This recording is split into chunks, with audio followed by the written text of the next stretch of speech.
이 시간 하나님께서 우리에게 주신 말씀 구약성경 하박국 3장 16절에서 19절까지의 말씀입니다. 하박국 3장 16절에서 19절까지의 말씀, 저와 여러분들 한 목소리로 말씀 봉독하도록 하겠습니다. 봉독합니다. 시작.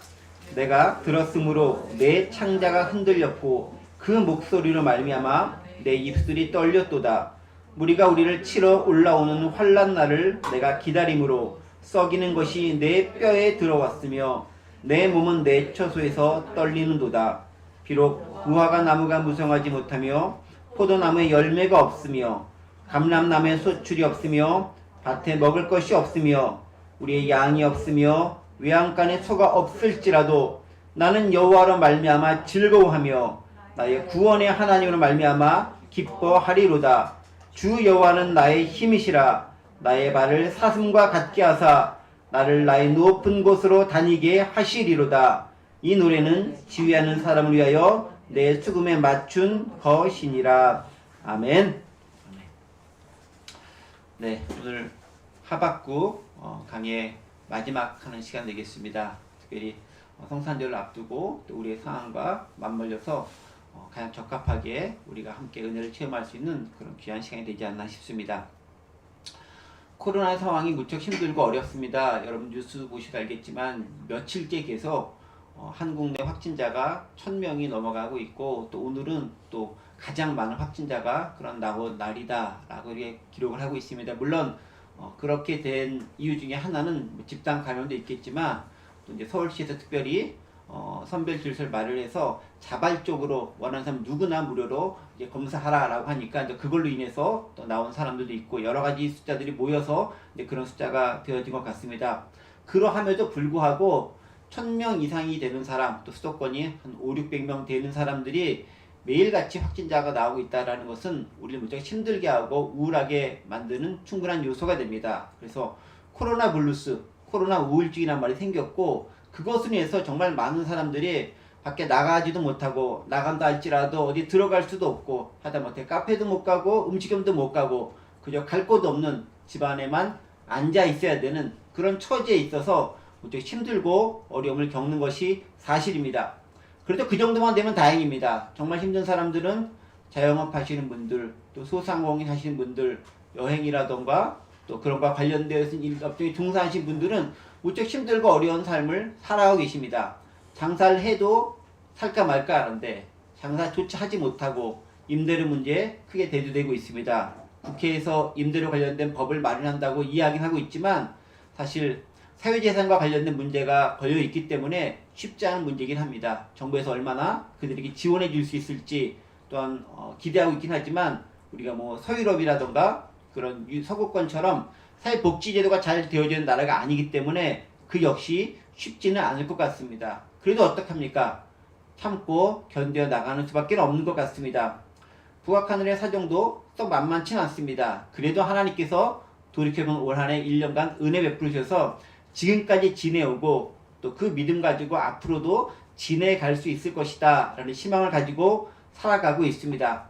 자, 그러함에도 우리 현실이, 우리의 사회가, 우리의 세상이 돌아봤었을 때 어렵고 힘든 사람으로 가득 차 있고, 어디 하나 좋은 소식은 들려오지 않는 것 같습니다. 희망의 소식, 예를 들면 백신이 많이 잘 개발돼서 그 백신 맞는 사람의 부작용 없이 완전히 면역체계가 확립됐다라는 소식이 빨리 들려오면 좋은데, 종종 들려오는 소식은 백신 가운데서 문제가 있을 수도 있다, 뭐 그런 소식 위주로 들려오니까 마음이 더 어렵고, 또 치료제는 도대체 언제 나오는 거야, 이런 생각을 하다 보면 절망에, 그리고 실망의 나날에 빠질 수밖에 없는 것이 우리의 모습인 것 같습니다. 자, 우리의 대한민국 현실도 그럴지인데, 오늘 본문의 하박국의 현실과 그 상태의 마음은 어떠했을까요? 이스라엘의 멸망 소식을 하나님께 전해 들어야 됐던 그 하박국의 마음은 어떠했어야 됐을까요?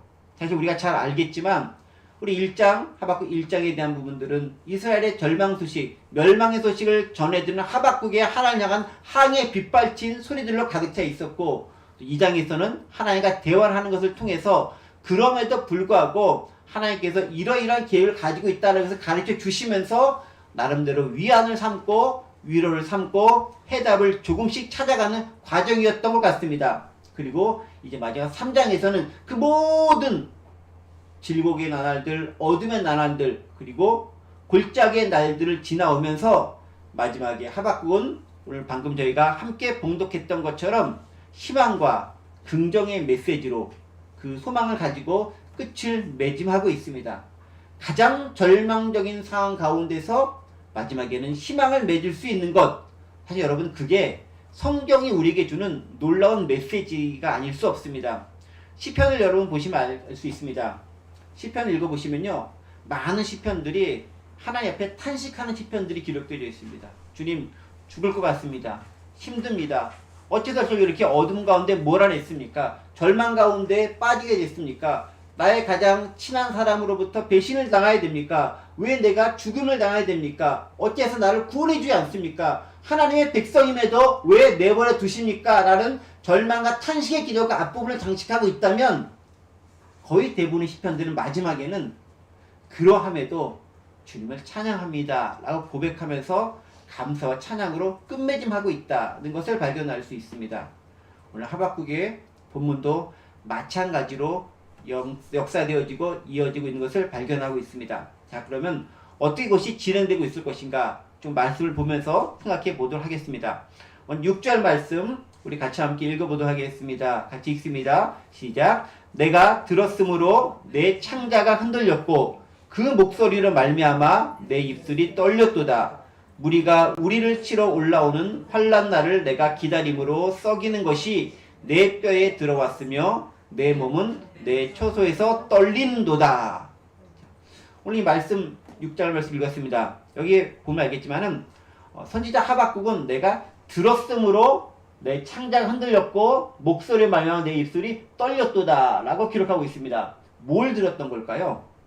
하나님의 메시지를 들은 거죠. 그 메시지는 무엇인가요? 앞에서 1장과 2장, 3절까지 기록되는 그 말씀을 들은 거죠. 어떤 말씀입니까? 가장 궁극적으로는 이스라엘 백성들이 범죄함을 말미암아 하나님의 징계를 받게 되고 바벨론으로 인해서 너희가 멸망하게 될 거다라는 그 소식을 들었다라는 거예요.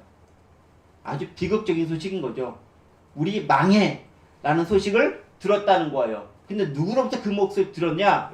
그 목소리로 말미암아 내 입술이 떨렸다라고 하는데 그 목소리 누구냐면은 이 말씀을 하시는 하나님의 목소리가 그 목소리를 지칭하는 그런 말이 됩니다. 그러니까 뭐냐면 하나님께 직접 하박국을 통해서 니네가 망할 수밖에 없어 라는 소식을 듣게 됐다는 거죠. 자, 그 소식을 들었을 때 어떤 마음이 들었습니까? 창자가 흔들렸고 내 입술이 떨렸다. 왜? 우리를 치러 올라오는 환난을 내가 기다림으로 썩이는 것이 내 뼈에 들어왔으면 내 몸, 내 피에서 떨리는 걸 하면서 그 말을 들었을 때 떨릴 수밖에 없는, 두려움에 떨 수밖에 없는 그 하박국의 상태를 묘사하고 있습니다.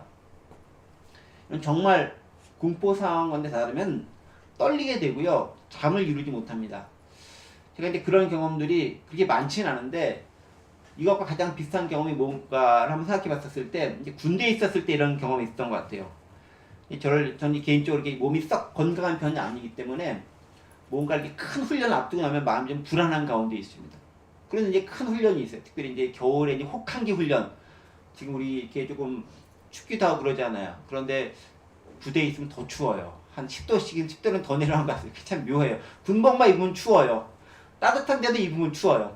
그런데 혹한기 훈련이라는 걸 합니다. 그러면 이제 밖에 나가서 영하 10몇 도, 20도까지 떨어지는, 예를 들면 전방은 훨씬 더 떨어지지 않겠습니까?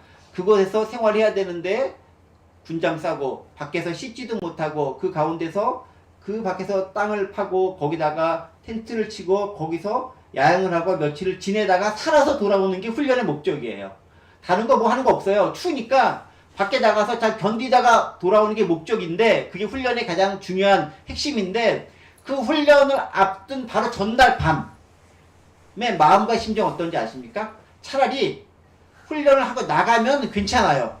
나가서 당하고 있으면 그냥 또 이렇게 시간이 가자면서 막 움직이기도 하고 몸도 이렇게 하고 사람과 부딪히고 또 이렇게 노동도 하고 하면은 땀도 나고 하면서 시간 가는지 모르게 시간이 흘러가게 되는데 그때를 기다리는 그날 밤 잠자기 전에 무척 마음이 힘들고 어렵고 무겁고 견디기가 힘듭니다. 특히 이제 저는 이제 소대장으로 근무를 했었기 때문에 병사들이 이끌고 가야 돼. 저희 소대원들 이끌고 가야 되는 거잖아요. 근데 리더 입장에서 그것을 표출할 수도 없고 또 혹시 잘못해서 같이 가는 병사들이 다치거나 무슨 일이 생기면 어떠나 이런 여러 가지 이들로 해서 마음이 무척 힘들고 어렵고 무너지는 그런 경험을 많이 했던 때가 있습니다. 떨리고 힘들고 무겁다라는 거죠. 어느 때 막상 훈련을 들어갔을 때가 아니라 그 전날 밤이 가장 힘들었다라는 거예요. 지금 하박국 상황이 그 상황인 거예요. 하나님 앞에 징계를 딱 받고 나서 그 상황에 처하면 오히려 그래 견뎌 나가자고 견디면 돼요. 근데 그 말을 듣고 이제 적이 침략해 올 것을 기다리는 상황 가운데 있습니다. 그때가 가장 힘들지 않습니까? 경외 보시는 있을 거예요. 큰일 앞둔 그 전날 밤 요때가 가장 힘들어요. 요걸 잘 견딜 수 있는 사람이 내공이 강한 사람이고 강철 심장을 가진 사람입니다. 모든 일을 잘 헤쳐낼 사람이 바로 그러한 사람이 되겠죠. 바로 그 떨리는 마음으로 하박국이 하나님께 고백하면서 기도하는 내용이 오늘 본문 가운데 들어있는 거예요. 그런데 그 절망적인 상황 가운데서 더 절망적인 것들을 17절에서 한 번 더 고백합니다. 17절 말씀 우리가 잘 알고 외우고 복음성가에 있는 말씀이죠. 비록 무화과 나무가 무성하지 못하며 포도나무에 열매가 없으며 감람나무에 수출이 없으며 밭에 먹을 것이 없으며 우리의 양이 없으며 외양간에 소가 없을지라도 라고 고백하고 있습니다. 자, 여기서 우리 지금 17절 말씀 읽었습니다. 이 17절 말씀에 가장 많이 나오는 단어가 무슨 단어인지 아십니까? 가장 많이 나오는 단어 한번 쭉 보세요. 어떤 단어가 가장 많이 나오는 단어 같아요? 쭉 보시면은 네, 없다라는 단어가 가장 많이 나오고 있어요. 뭐가 없습니까? 무화과 나무가 무성하지 못하고 없는 거죠. 포도나무 열매가 없고 감람나무에 수출도 없고 밭에 먹을 것도 없고 우리의 양도 없고 외양간에 소도 없다는 거예요. 다 없다는 거예요. 없다는 것 절망의 상황인 거죠. 하나님은 없어도 가능해요. 왜? 무에서 유를 창조해내시니까. 인간은 없으면 뭔가를 만들 수가 없어요. 제가 요새 종종 게임하고 있는데 그 게임도 뭔가 재료가 있어야 뭔가 무기를 만들어내고 뭔가 활동을 하고 에너지를 쓰는 거예요. 자동차도 기름이 있어야 그 기름을 태우면서 움직일 수 있는 거예요. 뭔가 있어야 그 있는 걸 가지고 살아갈 수 있고 활동을 하고 뭔가를 창조해내고 만들어낼 수 있습니다. 그런데 아무것도 없는 거예요. 그런데 뭐가 없다고 합니까? 무화과 나무, 포도나무, 감람나무에 열매와 수출이 없다라고 얘기합니다. 그런데 무화과, 감람나무, 포도나무는 뭐냐면 이스라엘 사회에서 가장 친근하게 옆에서 볼 수 있는 그런 나무들이고 생활과 더불어서 함께 더불어 살아가고 있고 존재하는 가장 친근한 식물들, 그런 나물들이 무화과 나무, 포도나무, 감람나무예요. 이 세 가지 이스라엘의 3대 나무라 그러고 성경에서도 가장 많이 언급되는 그런 나무입니다. 무화과, 포도, 감람나무. 그래서 여러분 신약이나 구약이나 보시면은 이 세 가지 나무들을 통해서 여러 가지 예화들도 말씀하시고 예수님이 기적도 베풀어 주시기도 하시고 또 이것들 통해서 귀한 말씀을 비유로 이야기하시기도 합니다. 그만큼 이스라엘 생활에서 꼭 필요한 그런 나무들이라는 거죠. 근데 여기 뭐가 없습니까? 열매가 없다는 거예요. 수렵하거나 따서 먹는 사람들에게 열매가 없으면 굶어 죽는 거 아닙니까? 그 다음에 또 뭐가 없으니까 밭에 먹을 것이 없습니다. 밭이라는 게 뭡니까? 농경 생활을 하는 데 있어서 밭이 무척 중요한 거잖아요. 그런데 왜 열매가 없겠어요? 씨를 안 뿌렸겠어요? 아니면은 뭔가를 아예 그냥 황무지를 그냥 놔둬버렸겠어요? 씨도 뿌렸겠고 뭔가를 했을 거예요. 근데 왜 열매가 없습니까? 두 가지인 거죠. 여러 가지 자연재해를 만나서 그 모든 것들이 싹 흉작이 돼서 없거나 두 번째는 뭐냐면 그것보다는 어떤 거냐면은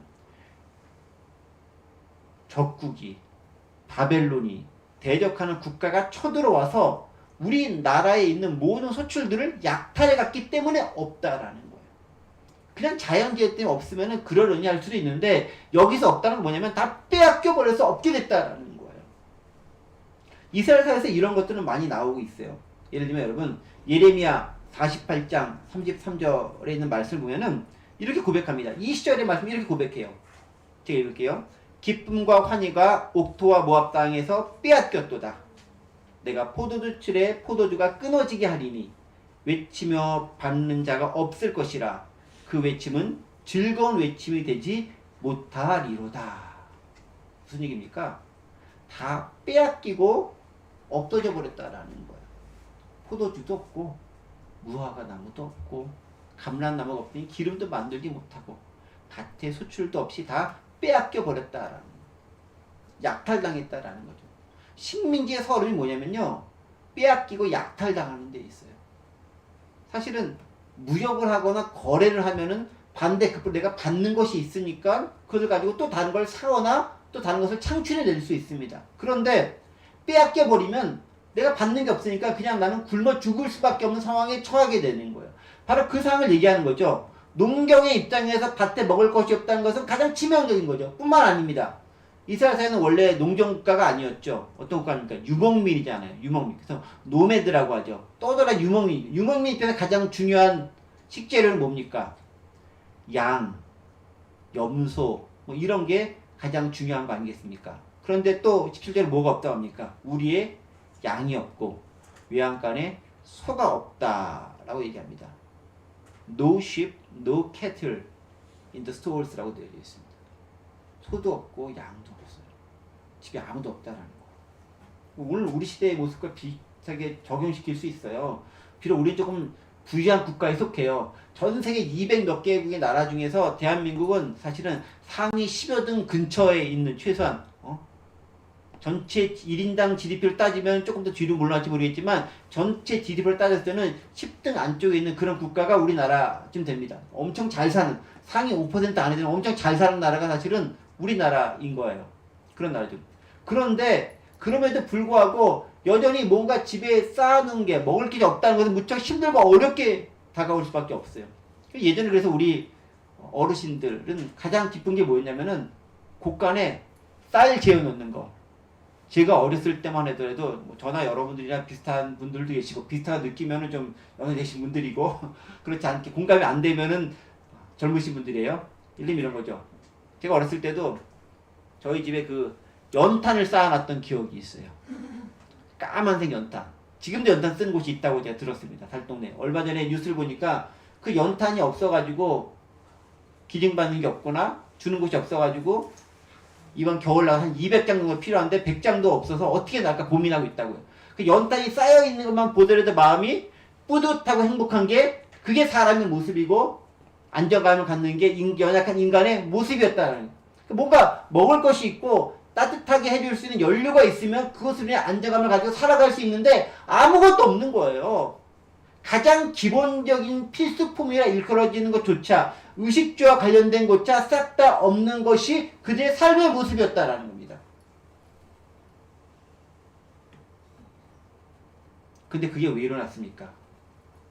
하나님의 허락하에 이스라엘이 징계를 받는 거 아니겠습니까? 누구로부터? 바벨론으로부터 그런 재앙을 당하고 징계를 받게 되었다. 더 억울한 것은 그 바벨론이 좋고 선하고 건강한 국가가 아니라 악하고 악랄하고 더 못된 국가였다는데 이스라엘의 절망과 비극이 더해진다라는 사실입니다. 아주 절망적인 상황인 거예요. 아주 절망적인 상황. 요즘 코로나로 인해서 자영업 하시는 분들이 딱 그 상황인 것 같아요.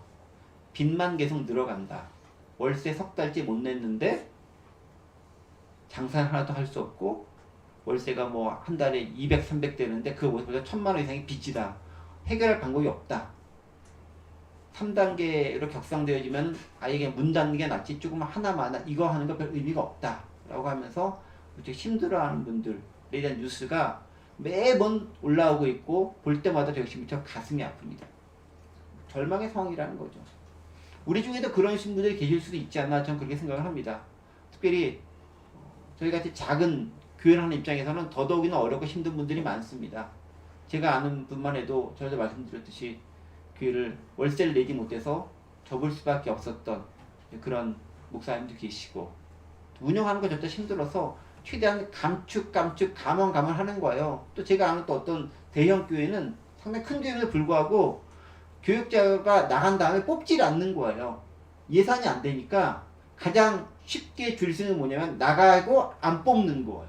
그러니까 이제 기존에 계신 분들은 이 일이 많아져서 힘들고 더 벅차오르게 될 수밖에 없고 그 없는 자리를 누군가 들어가서 메꿔야 되는데 들어가지 못하니까 또 다른 구인난 그리고 취업난에 휘달릴 수밖에 없는 것이 또 그 모습이기도 합니다. 그게 뭐 교회만 그러겠어요? 기존 회사도 마찬가지일 수 있다는 거죠. 절망적 상황일 수밖에 없다는 거죠. 자, 그런데 18절부터 이제 반전이 시작되지 않습니까? 그 절망 가운데 있지만 18절에 반전이 이루어집니다. 18절 말씀 같이 함께 읽어보겠습니다. 시작. 나는 여호와로 말미암아 즐거워하며 나의 구원의 하나님으로 말미암아 기뻐하리로다. 아멘.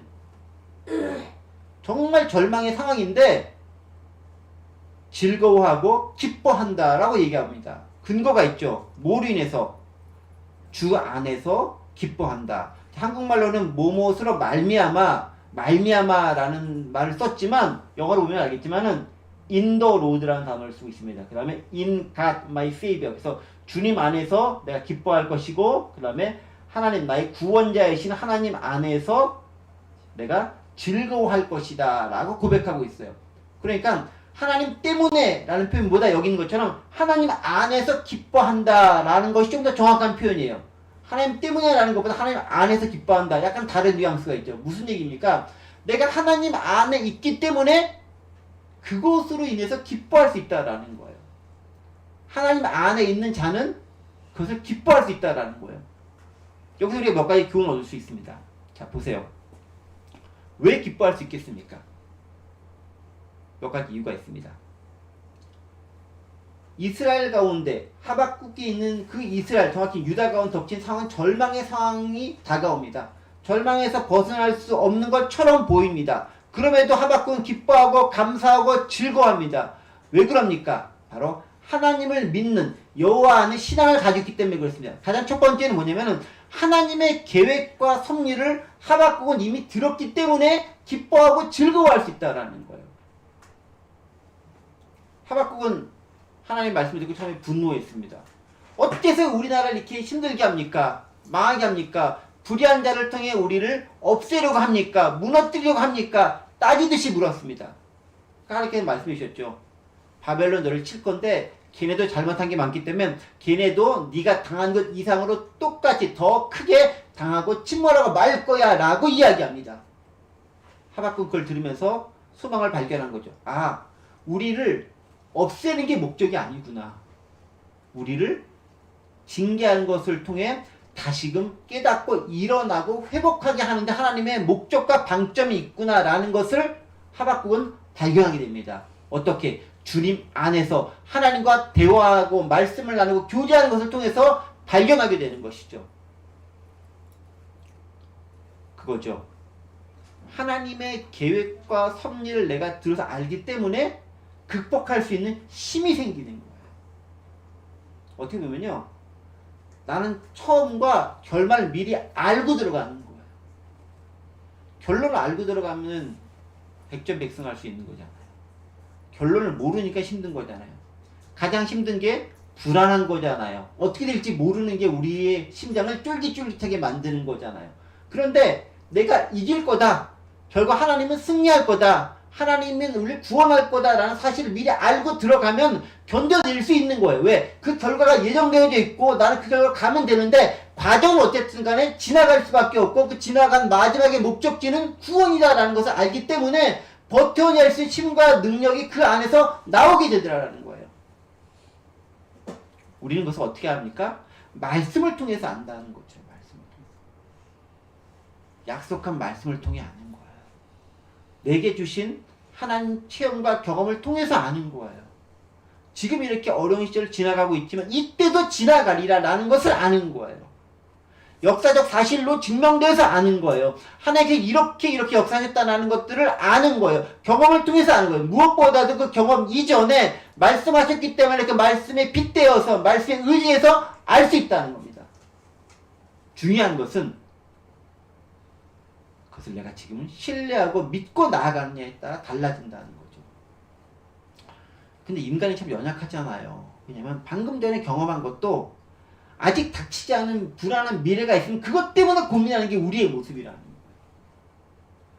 사실 그래서 하나님께서 그것을 이스라엘 백성들을 많이 훈련시키시길 원했어요. 근데 그게 잘 안 되는 거예요. 40년 동안 광야에서 그렇게 훈련하고도 내가 같이 있지, 맨날 아침마다 뭐 주지, 밤마다 주지, 경험했지, 했지 하면서도 나중에 막상 가나안 땅에 들어가면 하나님께 불평하고 불만 갖고 믿지 못하고 또 배신하는 게 인간의 모습이다라는 거예요. 그러니까 하나님 생각하기에는 참 통탄할 만한 일이죠.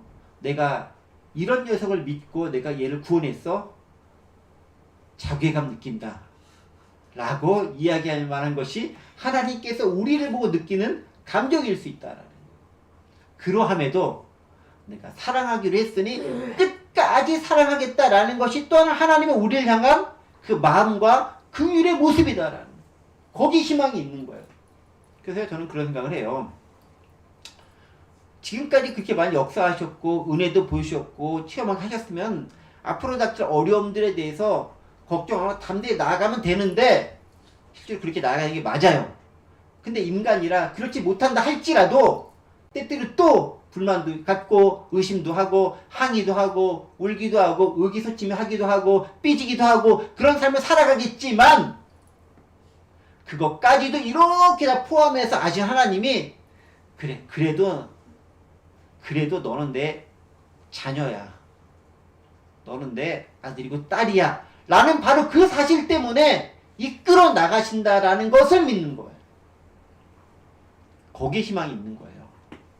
내가 또 실패할 거 알지만 그래도 하나님은 그 실패한 나까지도 포함해서 구원해 주시는 은혜 가운데 이끄신다는 것. 그게 가장 큰 은혜다. 우리 그걸 믿고 나가는 거예요. 지금까지 그걸 봐서 이제 앞으로 실수 안 하겠습니다. 라는 나 자신에 대한 확신이 아니라 그 확신은 여지없이 무너질 수밖에 없어요. 그게 아니라 그럼에도 불구하고 구원해 줄 것이다 라는 은혜가 우리 가운데 있다는 거죠. 부모님이 자녀들에 대해 가지는 태도가 바로 그 태도 아니겠습니까? 잘못해도 아이고 내 자식인데 내가 안 거두면 누가 거두냐. 이게 이제 그 마음이죠. 그게 하나님께 우리를 보시는 마음이다. 두 번째 이제 여호와로 말미암아 즐거워하면 나의 구원의 하나님 안에 기뻐하리라고 하박국이 고백할 수 있던 태도가 주는 두 번째 메시지는 뭐냐면 이거예요.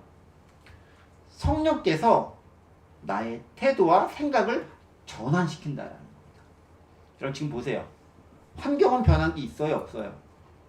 없어요. 하나님께서 말씀하신 거대로 여전히 그대로 이루어지는 거예요. 어떻게 이루어집니까? 이제 곧 유다는 멸망하는 거예요. 어떻게? 가장 잔인하고 포악하다고 소문난 그 바벨론의 침략을 받아서 예루살렘이 무너질 수밖에 없게 되는 거예요. 그 사실은 변함이 없고 그것은 진행되어져 오고 있어요. 아니 하나 이쯤 됐으면 그 상황 좀 바꾸시면 안 돼요?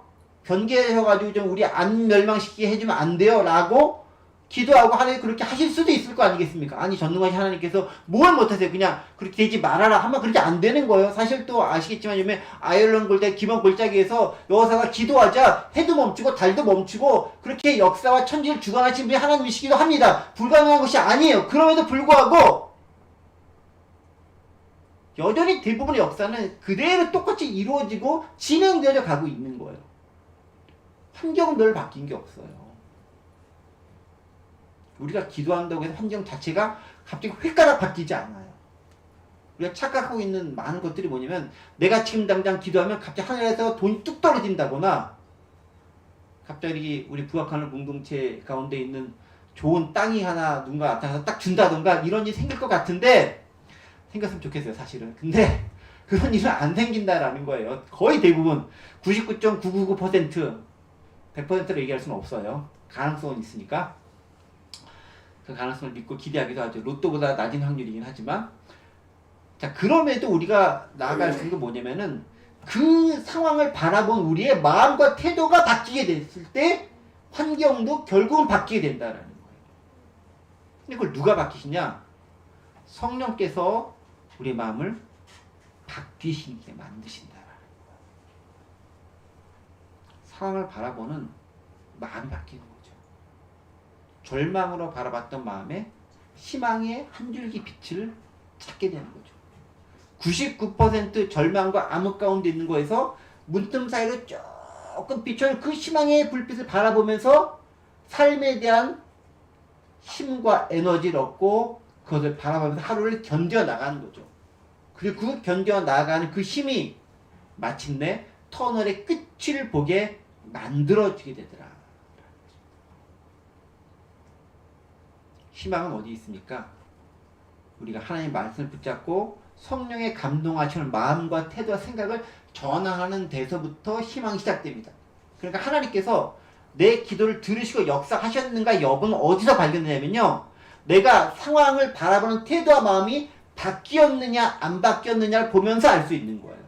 환경 자체는 당장 변하지 않아요. 뭐가 변합니까? 내 마음가짐과 상태가 변하면 그게 하나님께서 나로 하여금 변화하도록 역사하셨다라는 거고, 그를 통해서 세상은 상호작용, 주고받음을 통해서 조금씩 나도 바뀌고 바뀐 나로 인한 환경을 바뀌고 하면서 결국은 극복의 그 자리까지 나아가게 되더라라는 것이죠.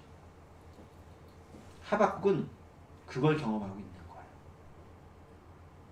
하나님 안에서 기뻐할 수 있는 건 하나님께서 말씀하신 약속이 있고 그 약속을 신뢰하는 그 조그만 믿음을 그 안에서 발견했기 때문이고, 그것을 신뢰하면서 그것을 확대시켜 나아가는 그 믿음이 선지자 하박국 가운데 있었기 때문이다라는 거죠. 세 번째 거 이것입니다. 18절에 발견되는 세 번째 중요한 메시지는 이거예요. 구원이 무엇보다 중요하기 때문이다라는 거죠. 보세요. 나는 여호와로 말미암아 즐거워하며 나의 구원의 하나님으로 말미암아 기뻐하리로다 라고 이야기하고 있습니다. 이스라엘 현재 당하는 상황은 뭐냐면은 정치적인 상황이에요. 물리적인 상황이에요. 경제적인 상황이에요. 문화적인 상황이에요. 여러 가지 상황 가운데서 나를 힘들게 하는 건 맞습니다. 근데 그는 아무리 힘든 것이 온다 할지라도 한 가지 정말 확실한 것이 있어요. 뭡니까? 내가 하나님의 구원받은 백성과 자녀라는 사실은 변하지 않는다라는 거죠. 그렇죠. 내 몸을 힘들게 하고 내 몸을 죽게 만들고 내 몸을 병들게 한다 할지라도 내가 하나님 안에 있어서의 가질 수 있는 그 구원의 기쁨은 누구도 빼앗아갈 수 없다라는 것이 하박국 선지자의 고백인 거예요. 하나님께서 욥을 가장 귀하게 보신 이유가 뭡니까?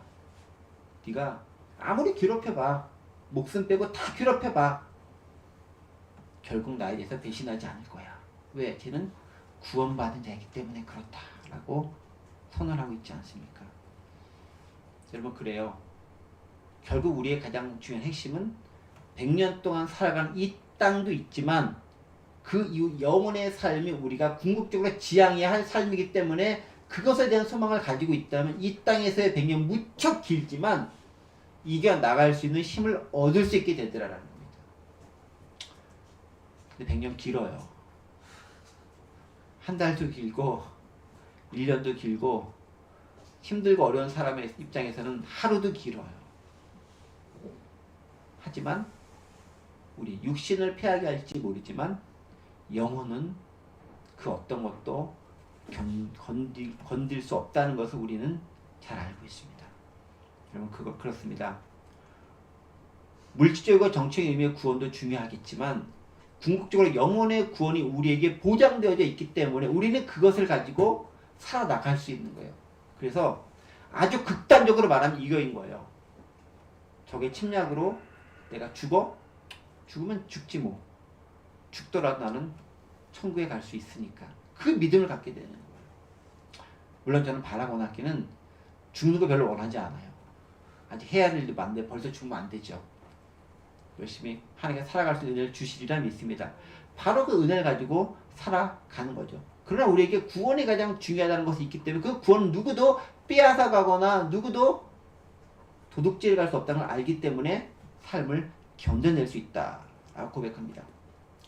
자, 이렇게 하박국은 이 말씀을 통해서 반전을 통해서 세 가지의 놀라운 통찰을 얻은 거예요. 하나님의 계획과 섭리가 분명히 역사하는구나. 그 성령에 통해서 세상을 바라보는 내 관점과 태도를 변화시키는구나. 그리고 구원은 변함이 없구나 라는 것을 경험한다고 깨달은 다음에 하박국의 상태가 갑자기 확 바뀌게 됩니다. 어떻게 바뀌게 되느냐? 19절로 바뀌게 됩니다. 19절 말씀 같이 한번 읽어보겠습니다. 시작. 주 여호와는 나의 힘이시라. 나의 발을 사슴과 같게 하사 나를 나의 높은 곳으로 다니게 하시리로다. 아멘. 뒤는 이제 그 수금에 맞춘 것이냐라고 하면서 이렇게 좀 본문 내용과 좀 관계없는 내용이니까 앞부분만 읽었습니다. 자, 하박국이 어디에 자신을 비유하고 있습니까? 사슴에 비유해요. 사슴. 저는 사슴을 동물원에서만 봤지 사실은 딴 데서 본 적이 별로 없어요. 그런데 이 유대가 있는 팔레스타인 지역의 사슴은 어디에 있냐면 동물원에 있는 것이 아니라 절벽이 있는 곳, 산 숲속이라기보다는 바위산 되어져 있는 그런 곳에 주로 많이 서식하고 있습니다. 이제 산양이라든가 이런 것이 여기서 말하는 것들과 관련이 있을 수 있는데 그렇게 서식되어져 있어요. 그러면 사슴이 있는 곳 사진 장면 하나만 좀 보겠습니다. 흐리긴 하지만 이게 사슴이에요. 이게 뭐 같아요? 절벽에 이 조그만데 여러분 여기 서 있을 수 있겠어요? 없죠? 여기 딱 서 있는 거예요. 이게 뭡니까? 박제처럼 붙여놓은 게 아니라 조그만 한 5cm, 10cm 튀어나온 그 바위 틈에 서 있는 거예요. 앉아있는 건지 서 있는지 모르겠지만 이렇게 있는, 이게 사슴이 살아가는 방식이에요. 그런데 여러분 아시겠지만 이런 위험한 곳, 다른 것들이, 다른 짐승들이 찾아와서 침략하거나 노력하거나 공격할 수 있겠어요? 없겠어요? 못 오는 거죠. 사슴은 여기를 아주 자연스럽게, 아주 너무나 수월하게 잘 뛰어다닌다라는 거예요. 오늘 본문, 나의 발을 사슴과 같게 하사 나를 나의 높은 곳으로 다니게 하시리로다 라고 고백합니다. 무슨 얘기입니까? 사슴은 이런 곳을 우리가 보기엔 위험해서 도무지 엄두도 내지 못하는 그런 곳이긴 하지만 사슴은 이런 곳을 마구 뛰어다닌다라는 거예요. 높은 곳에 다른 어떤 것들도 침략하고 침탈하고 공격하지 못하는 그곳을 마구 뛰어다니는 게 사슴의 모습이고 사슴의 발의 모습이라는 거예요. 사슴의 발이 가진 의미가 그거죠.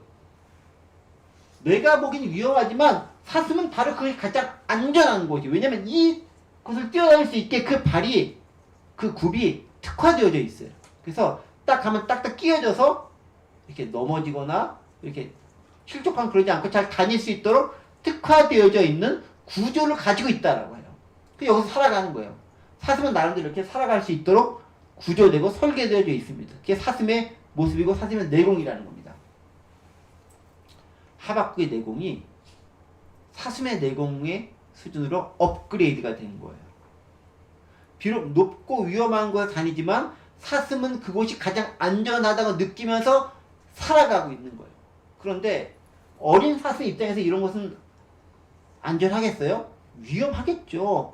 근데 사슴이 커가고 자라가고 하면서부터 이곳에 익숙한 삶으로 전환되고 적응되는 과정을 통해서 이곳이 다른 사람들한테는, 다른 존재한테는 위험하지만 사슴에게는 가장 안전한 곳으로, 보금자리 같은 곳으로 변화되었다라는 것입니다.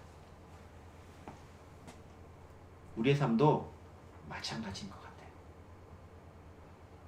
세상 사람들이 보기에, 사회에서 보기에, 일반적으로 보기에 우리가 처한 현실, 현상, 삶의 실존, 무척 불안하고 어렵고 험난하고 위태로운 게 사실이에요. 일반적으로 그래요. 일반적으로 이곳은 무척 위험한 곳이에요. 떨어지면 죽는 낭떠러지 같은 곳이 맞습니다. 그런데 이곳에서 사슴은 생활하는 걸 통해서 가장 안전한 곳이 되었던 것처럼 믿음 생활을 한다는 것은 바로 그거예요. 세상 사람들이 보기에 쟤 미친 짓 하고 있는 거 아니야? 어떻게 이렇게 항상 스릴 있는 삶을 살기 위해서 저러다 실족하고 넘어지면 어떡해? 라고 세상 사람들은 걱정과 우려의 눈으로 볼지 모르겠지만 그 안에서 살아왔던 사람 입장에서는 그것이 가장 안전하고 가장 평화로운 공간과 장소가 되더라라는 거예요. 이스라엘 백성들이 경험한 것이 그거죠. 광야가 그거 아니겠습니까?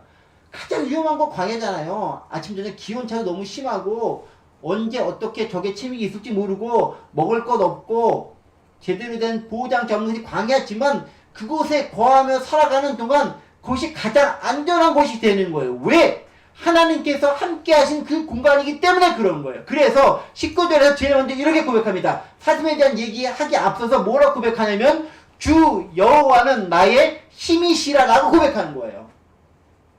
그냥 절벽에 살기 때문에 안전한 것이 아니라 주 여호와는 나의 힘이시기 때문에 그분이 나와 함께 하시기 때문에 내가 절벽에 있다 할지라도 그 절벽은 나의 가장 안전한 곳이 된다는 고백을 할 수 있다는 거죠. 저는 우리의 희망이 거기 있다라고 생각해요. 세상 사람들이 보기에 절망의 자리, 세상 사람들이 보기에 미련한 자리, 세상 사람들이 보기에 가치 없는 자리, 세상 사람들이 보기에 무모한 그 자리에 있지만 그곳이 in the Lord, 주님 안에서, 하나님 안에서 있었을 때 여호와는 나의 힘이 되시고 그 힘으로 말미암아 그곳이 가장 안전한 곳으로 변할 수 있다라는 거죠. 하박국은 그것을 깨달은 거예요. 비록 현재 상황은 아무것도 없어 외롭고 힘들고 절망에 빠질 수밖에 없지만 그 절망이 나 혼자 내팽개쳐진 그 절망이 아니라 나의 힘이 되신 여호와께서 함께 있는 그 자리이기 때문에 그것은 절망이 아니라 희망으로, 소망으로 역전된다는 사실입니다. 역설된다는 것이고 전환된다는 것이고 전복된다는 것입니다. 세상 가치의 전복이 바로 그 자리에서 일어난다는 것이죠. 우리의 희망이 바로 거기 있습니다. 기독교의 희망은 거기 있는 것이죠. 십자가의 죽음을 통해 영생을 얻는 것, 그게 기독교 복음의 핵심 아니겠습니까? 말씀을 정리합니다. 하박국의 말씀을 보면 절망 가운데서, 공의와 정의가 사라진 것 가운데서 하나님 말씀대로 선하게 살려는 사람들은 생존할 수 있는 공간과 장소조차 없는 것처럼 보입니다. 다 무너지고 부정이 불의가 우리를 압살하려고 하는 것처럼 느껴집니다. 그러나 그러함에도 하나님의 섭리와 계획과 역사는 계속되어져 오고 있고 그 가운데서 하나님이 나와 함께 하신다고 한다면 그분이 나의 소망이기 때문에 가장 위험한 그곳이 가장 안전한 곳이 될 수 있다는 확신을 가지고 살아갈 수 있습니다. 바로 사슴의 내공을 갖고 살아가는 신앙의 고수가 되는 것이죠.